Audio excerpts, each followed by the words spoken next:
next up is Rohit, Musti, last talk of the night. Thanks, Paul.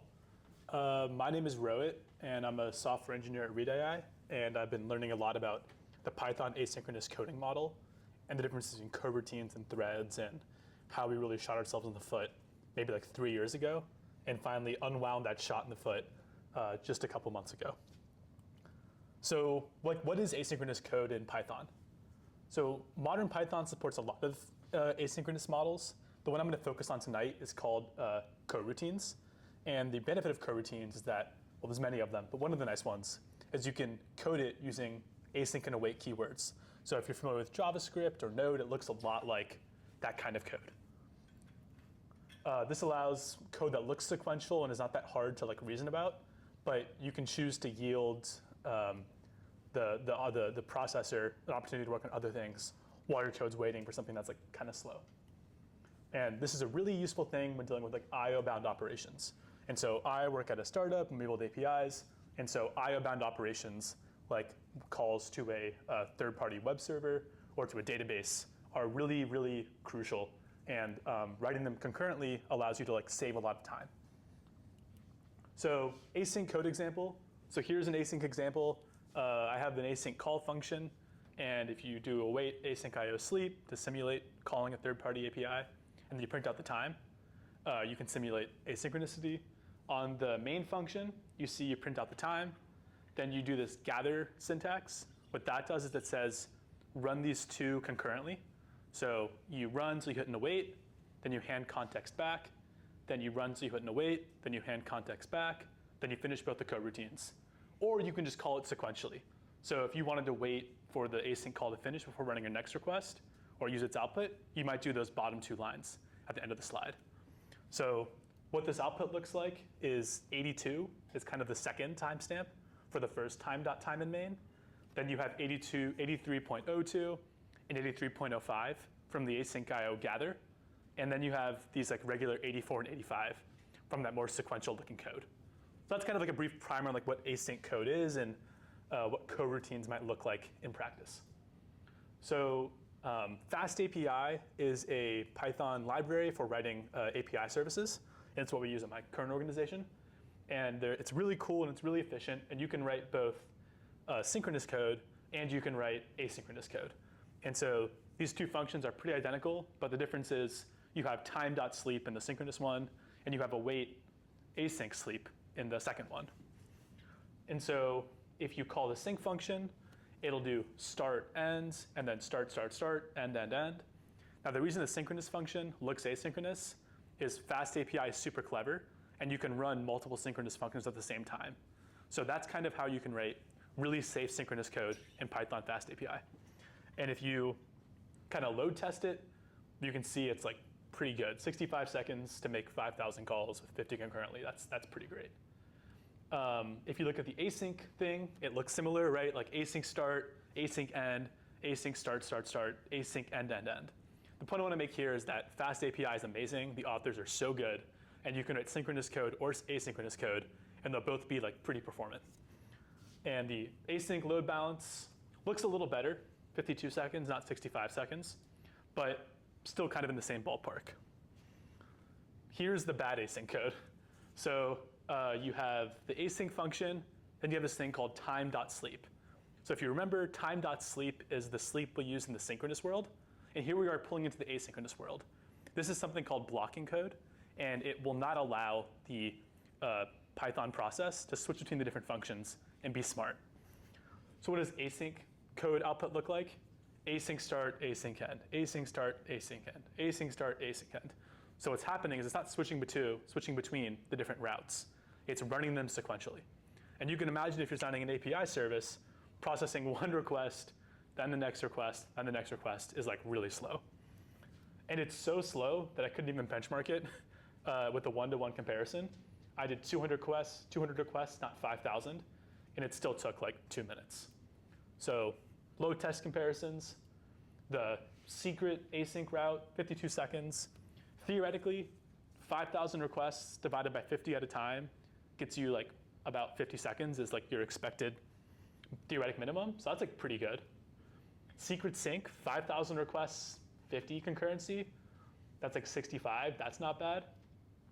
Secret async is like really bad. Like if you have this like mixture of blocking IO and asynchronous code, it's like really bad. It's almost 60 times the theoretic minimum.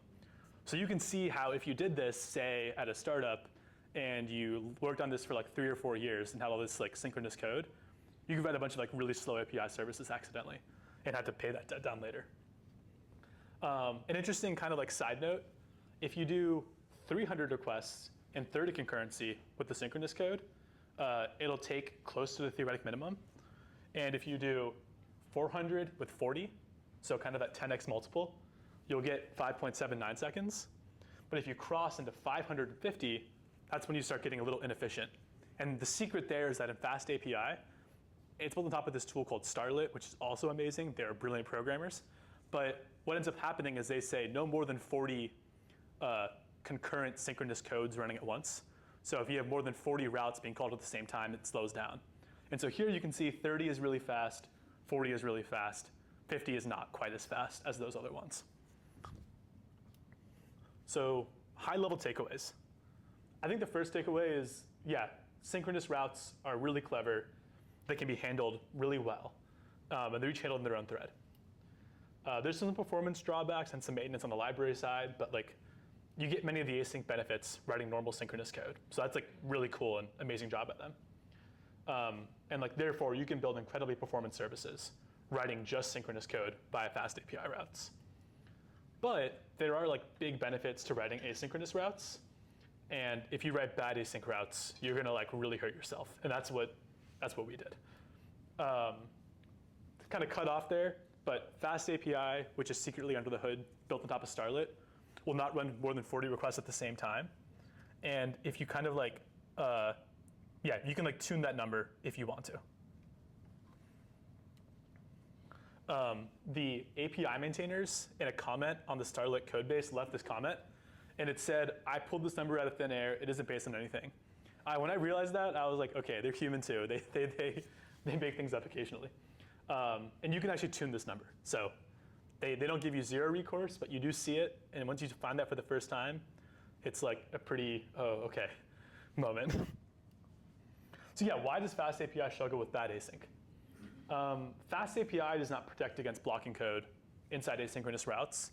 It's very difficult to do that. And blocking code is not so straightforward as a time.sleep in practice.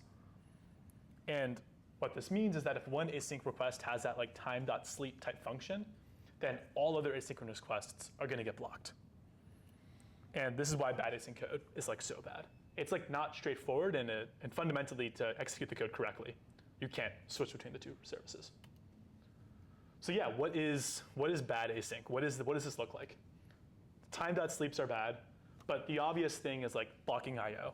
So in Python, if you use like the request library and do like request.get.github.com, that's like synchronous blocking code. And in asynchronous context, the processor just sits there and says, okay, I'm sitting here, I'm waiting. Okay, I'll finally switch. And maybe a key thing to distinguish here is if you're used to like threading in other languages where the processor decides when to switch between the different code paths, that's kind of how like the synchronous routes work. But in async IO or in coroutines, you have to tell the processor or the Python process when it can switch. This is called cooperative concurrency versus like preemptive concurrency. It's like a really cool concept, and it's like one of the core differences between coroutines and threads. Another example is like computationally intensive work. So if you like calculate the Fibonacci number, or you want to do like a direct call to a complex LLM model, like in real time, that's also blocking code. Basically anything that requires like CPU processor time or is like really slow is gonna be considered blocking.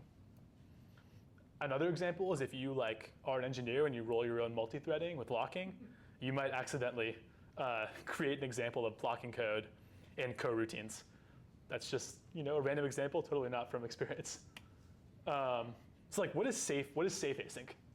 So the obvious safe async is like non-blocking IO. So instead of like request.get, maybe like an await request.get. You're telling the process, hey, it's okay to like switch to like leave the tension here and go do something else.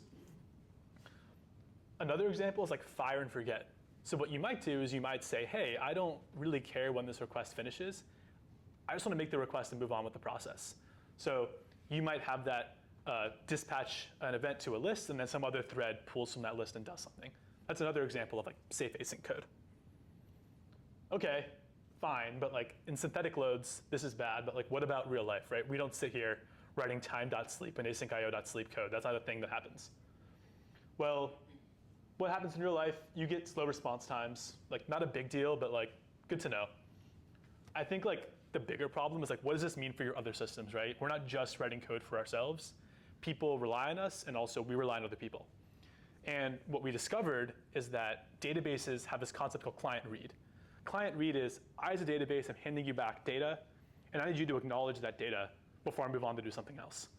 And if you have too much client read, that database process thread can't move on to do something else. And so what'll happen is you'll have all this bad async code, and it can't properly context switch back and forth, and then you have these stuck database connections that can't do anything. So your database, which is amazing, can do so much work, but you are like limiting it, hamstringing it by not accepting these responses back. And that can create all kinds of things, right? When your database goes down, your life goes down, and you're staying there all night. I think another example, this is like from quite a while ago, but on the left side, you see like the original latency, which is about 4.3 seconds at our P90, which means like 10% of requests are slower than 4 seconds, and 90% are quicker. And on the right side, you see the good latency. And you can see that's like half a second. So pretty much right away, you can see that that's like an order of magnitude difference. So there's like very real performance impacts too that exist in real life and like production, not just in synthetic benchmarks. So yeah, how do we go about fixing this problem, right? As I alluded to, we had this like bad async code problem. How do we go and address it? Well, what we did is we wrote our own linter. And so what we did is we parsed the Python file using this thing called the AST. That's the abstract syntax tree, which is the thing that programming languages have. And we used the built-in library for that. Then we went to the async functions. We checked for like synchronous context managers. We checked for like bad arguments. Like all of our database sessions that were asynchronous were called async DB, and all our synchronous things were called DB session. And so if you had like DB session and an asynchronous function name, that was a hint that maybe we did something wrong. We also did like get ignore comments, right? Like you can ignore certain bad code if we're like, this is way too hard to untangle, and kind of pass the buck on for later. And then you kind of emit some readable output. DI there means dependency injection. So if you have, say, like a synchronous Redis client and an asynchronous Redis client, if you inject a synchronous client into an asynchronous function, that's never good. So these are some basic rules we had for our code base that we kind of just knew over time. This is kind of like what bad async code looks like in our world. But that's like not everything. So there's other solutions out there. Flake 8 async is cool. It does like database calls really well. And so it might catch things that we missed in our linter. HTTPX is a Python library for making API requests. It's super cool. Pilot blocking calls, requests blocking IO. But if I'm stringing together like 13 of these different blocking IO functions or linters, that's like not a sustainable solution. So the threaded code, right? That kind of like thread blocking concept from before, that's kind of hard to detect and requires like custom work as well. So I touched this stove, I burned myself pretty bad. Like none of you have to. So kind of lessons from me, right? Like fully asynchronous code is extremely safe. This is a good default. Fully asynchronous routes are amazing and performant. And if these routes are IO bound, please use these. Fully asynchronous routes scale extremely well. So if you think back to that load balance test, we could support like 7,000 requests with like having 80 of them concurrently. And that would happen near the theoretic maximum.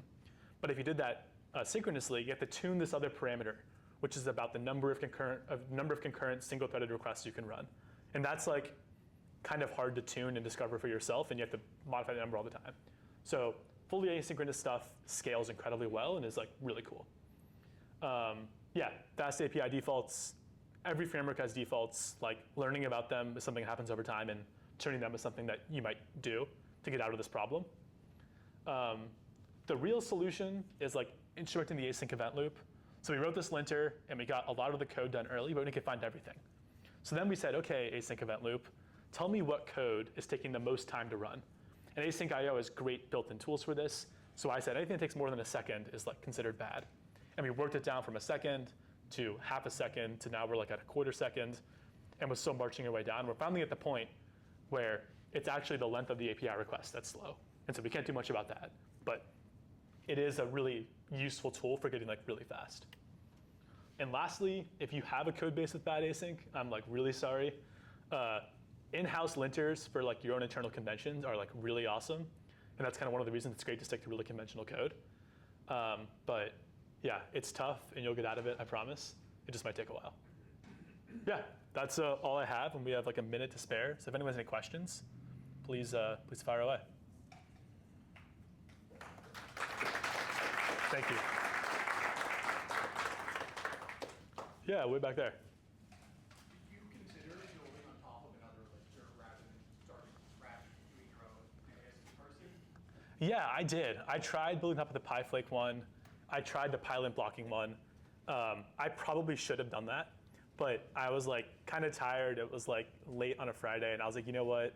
I know how to get this done really quickly and really efficiently, and I kind of regret that. We had to like revisit it and rewrite it with like a new architecture to use this like really clever visitor model that everyone who does this for real actually does. So I did try it, and I should have done it better, but I didn't, and I really kicked myself for not doing that. All right, yeah, well, you can find me afterwards. I'll be milling around. Thank you for listening to me ramble about async code.